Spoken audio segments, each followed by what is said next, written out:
जय श्री राम मित्रों, स्वागत है दोस्तों आपका अमृत ज्ञान चैनल में। अगर आप जिंदगी सफल होना चाहते हैं और समझदार व्यक्ति बनना चाहते हैं तो इस चैनल को सब्सक्राइब करें, जिससे आपको भगवान से जुड़ी सभी बातों का ज्ञान कराया जाएगा। तो इस वीडियो में हम बात करेंगे भगवान राम 14 वर्ष तक कहां कहां गए थे। रामायण के अनुसार भगवान राम को 14 वर्ष का वनवास मिला था। उन्होंने अपने वनवास के दौरान कई स्थानों पर समय बिताया।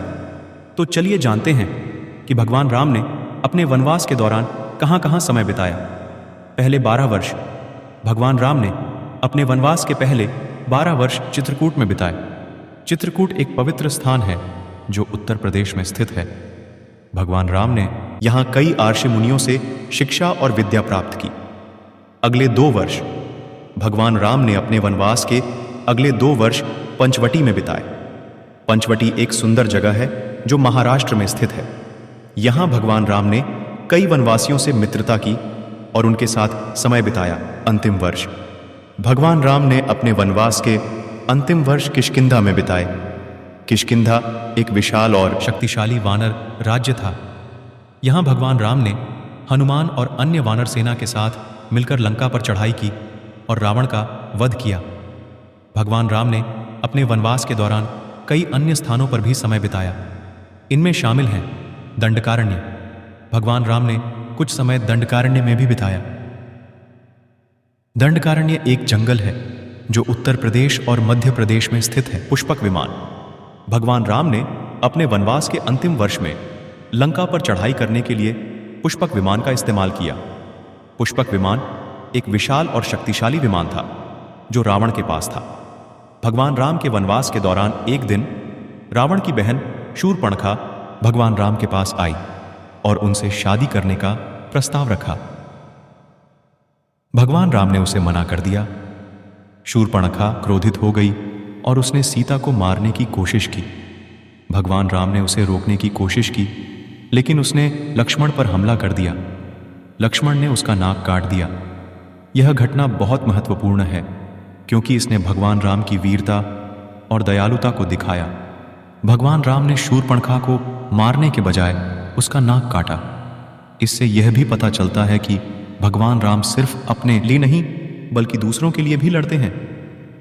शूर्पणखा ने अपने भाई खर और दूषण को भगवान राम और लक्ष्मण पर हमला करने के लिए भेजा।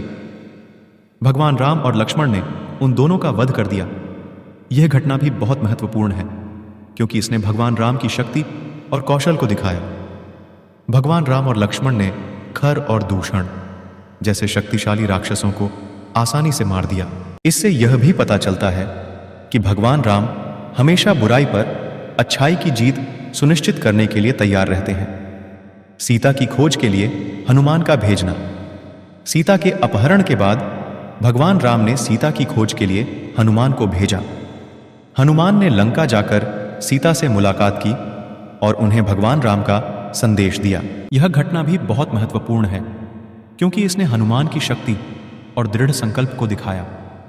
हनुमान ने लंका की सीमा पार की और सीता तक पहुंचने में सफल रहे। इससे यह भी पता चलता है कि भगवान राम हमेशा अपने प्रियजनों की मदद के लिए तैयार रहते हैं। लंका पर चढ़ाई और रावण का वध भगवान राम ने हनुमान के साथ मिलकर लंका पर चढ़ाई की और रावण का वध किया। इस तरह उन्होंने सीता को मुक्त कराया और रावण जैसे दुष्ट राक्षस का अंत किया। यह घटना रामायण की सबसे महत्वपूर्ण घटना है। इसने भगवान राम की वीरता, बुद्धिमत्ता और न्यायप्रियता को दिखाया। भगवान राम हमेशा न्याय के लिए लड़ते हैं और वे हमेशा बुराई पर अच्छाई की जीत सुनिश्चित करते हैं। लंका पर चढ़ाई और रावण के वध में भगवान राम की वीरता का परिचय हुआ। उन्होंने रावण जैसे शक्तिशाली राक्षस को हराया, जो कि एक असाधारण उपलब्धि थी। तो दोस्तों, ये थीं भगवान राम के वनवास के दौरान की कुछ महत्वपूर्ण घटनाएं। भगवान राम की कहानी हमें सिखाती है कि कठिन परिस्थितियों में भी धैर्य और साहस से काम लेना चाहिए।